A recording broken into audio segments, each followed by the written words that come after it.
La medicina social en la laguna postrevolucionaria.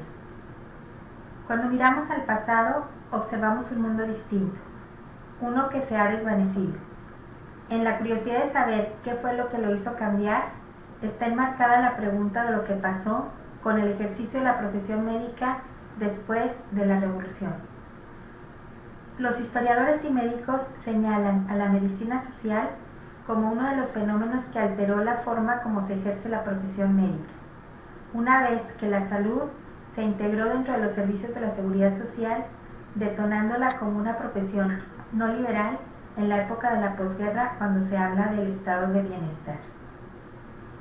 Este cambio se puede analizar a la luz de la clasificación de las profesiones que propone Max Weber, la negativa y las positivamente privilegiadas. Entre las primeras encontramos a los oficios. Están sujetas al libre mercado. A ellas accede prácticamente cualquiera. Quien paga, manda o devenga un salario. En contraste, quienes se encuentran dentro de las profesiones positivamente privilegiadas, estos se autorregulan. Acceden a ella quienes poseen títulos académicos, se sujetan a un control deontológico, son obedecidos por quienes les pagan y reciben remuneración por concepto de honorarios. En relación con la seguridad social, Michel Foucault analiza la medicina social a través del ejemplo inglés, que fue cambiando el papel del Estado, primero como regulador de osarios, después de cementerios, posteriormente de la ciudad, y al final se ocupó de los pobres, cuando la intervención médica pretendía ayudarlos a conservar la salud a fin de proteger a los ricos de las epidemias y de sus enfermedades. Estos procesos consolidan lo que se denomina seguridad social, esto es, la obligación del Estado a cubrir no solamente a los trabajadores en términos de su salud, sino a toda la población y en cuestiones que incluyen, además de la enfermedad, la ignorancia, la suciedad, la indigencia y la ociosidad.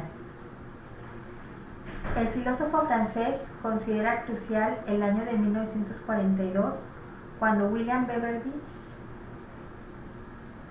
elabora un informe en el que propone un mayor alcance a la seguridad social, cubriendo el desempleo, la enfermedad, el retiro, la pérdida del sostén por la muerte y hasta los gastos excepcionales en el matrimonio, el nacimiento de los hijos o la muerte.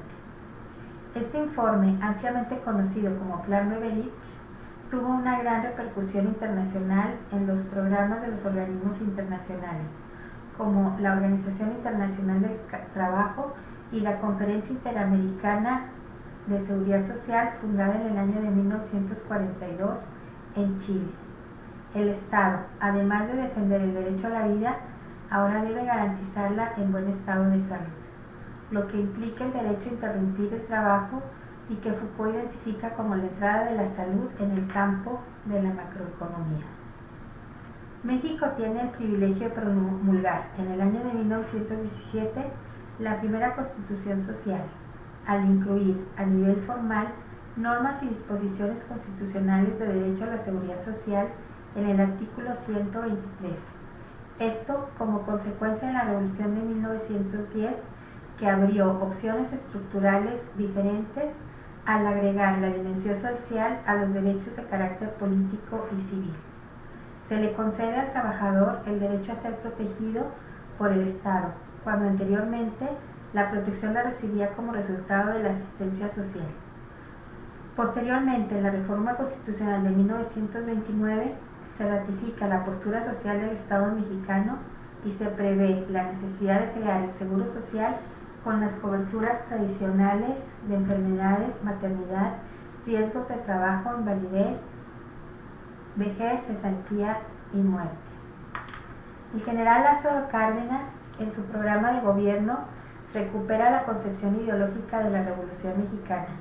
Durante su gobierno se da el primer intento sistemático para establecer servicios permanentes de atención médica en las zonas rurales del país. En 1935 creó la Unidad Sanitaria Ejidal de la República Mexicana, basada en un principio de colaboración entre los ejidatarios, los departamentos de salubridad y agrario, el Banco Nacional de Crédito Agrario y los gobiernos de los estados. A finales del año de 1936 se establecieron en la comarca lagunera 8 de estas unidades y se estableció el Hospital Ejidal en Torreón para concentrar a los enfermos de las unidades sanitarias. En el año de 1938, cuando los servicios médicos para los trabajadores aún no eran cubiertos por el Estado, aparece en la prensa lagunera el 23 de abril una nota del doctor Manuel Cárcamo Lardizábal titulada La Clínica Obrera de Torreón y la socialización de la medicina. El doctor propone la creación de una clínica sobre una base de cooperativa y no de medicina socializada. En ella se muestran las ideas en torno a la unión gremial de los obreros, más que a la obligatoriedad o derecho a la salud proporcionada por el Estado.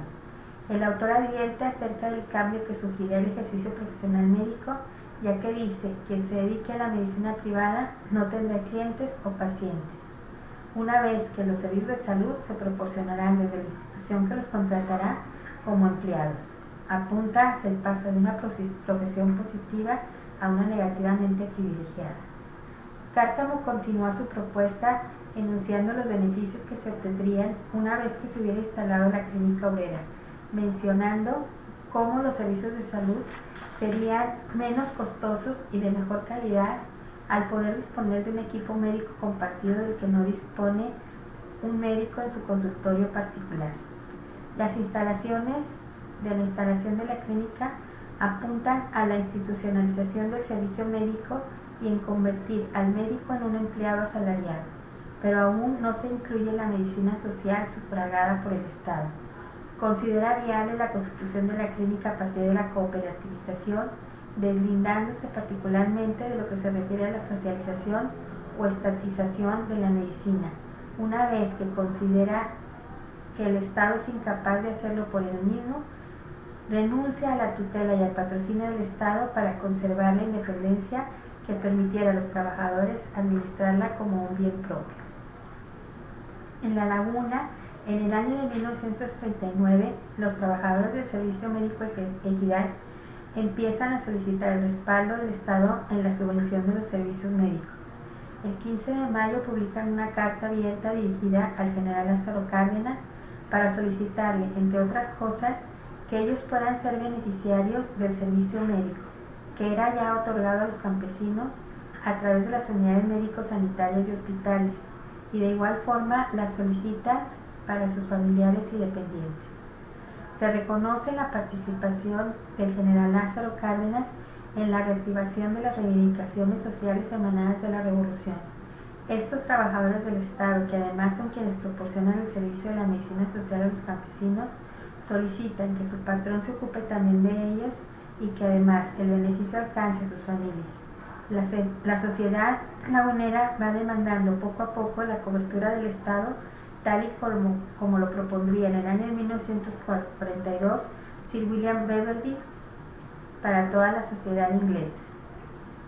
El general Manuel Ávila Camacho prometió a los trabajadores expedir la ley del Seguro Social en su campaña presidencial. Nombra como secretario del Trabajo al licenciado Ignacio García Telles, quien elabora el anteproyecto de la ley del Seguro Social que presenta en la Oficina Internacional del Trabajo y en la Conferencia Interamericana de Seguridad Social celebrada en Chile en el año de 1942. La ley del Seguro Social la aprueba el Congreso de la Unión el 31 de diciembre y el 19 de enero de 1943 nace el Instituto Mexicano del Seguro Social como organismo público descentralizado con personalidad y patrimonios propios. La introducción del Instituto Mexicano del Seguro Social impacta en gran medida a toda la sociedad, pero en particular a los actores que participan en su organización, administración y conservación, como son los trabajadores y sus sindicatos, los empresarios y las cámaras industriales y de comercio, el Estado y los médicos. En el caso de los trabajadores, empresarios y funcionarios, el impacto lo sufren las relaciones económicas y de poder asociadas a la administración del Seguro Social, mientras que para los médicos lo que se altera es el ejercicio de su profesión.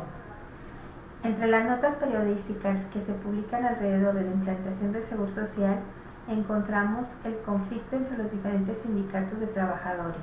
El 8 de noviembre de 1946, con el título de Dura crítica a la actitud de la CTM en el Seguro Social, la Confederación de Obreros y Campesinos de México, COP, denuncia que la CTM amenaza al Seguro Social con no pagarle la cuota de sus miembros. También hubo inconformidad entre los trabajadores para afiliarse al Instituto Mexicano del Seguro Social, en razón de que las prestaciones laborales que la nueva situación les otorgaba eran inferiores a las que gozaban y que habían sido concedidas por su patrón actual. La recepción de la introducción de la seguridad social en lo que a salud se refiere son relatadas por los médicos en la prensa al señalar las principales alteraciones o cambios relacionados con el ejercicio de su profesión y su relación con el Instituto Mexicano del Seguro Social. Hay una primera desavenencia sentida por parte de los médicos a raíz de que no fueron invitados a formar parte de la Asamblea General que gobierna el organismo proveedor de los servicios de salud. El 26 de julio de 1943 se publica la nota El aspecto médico del Seguro Social. En ella se demanda la inclusión de los médicos y las profesiones afines en la Asamblea General. Sienten que el éxito depende de los servicios que ellos prestan y, previendo el alcance del Seguro Social, saben que se afectará el ejercicio liberal de la medicina al convertirse en empleados del instituto y también en lo que se refiere a la disminución de su clientela. Este sentimiento es expresado nuevamente el 17 de marzo de 1947 en la columna del doctor Samuel Silva, quien fuera presidente municipal de Torreón y ampliamente conocido en la comarca. El doctor Silva prescribe reiteradamente en el Siglo de Torreón acerca del impacto que ha significado la implantación del Seguro Social en el ejercicio de la profesión médica, aun cuando en la comarca aún no se había establecido. El doctor Silva escribe lo siguiente: el médico ocupa en la jerarquía de este servicio el último lugar en remuneración económica. El médico no gana en el Seguro Social arriba de 600 pesos mensuales y el Seguro Social colecta de las cuotas de patrones y trabajadores cantidades fabulosas, millonadas tan grandes que se dice que le ha hecho préstamos a la Secretaría de Hacienda. La referencia que hace el doctor Silva a la cantidad de 600 pesos correspondería a 9 salarios mínimos, 73 pesos diarios, que al día de hoy serían 658 pesos diarios o 19.720 pesos mensuales. Si bien las comparaciones históricas de calidad de vida son difíciles, el sueldo del médico ha decaído desde entonces y en relación a lo que recibe un médico en el ejercicio de la medicina privada presenta una situación desventajosa.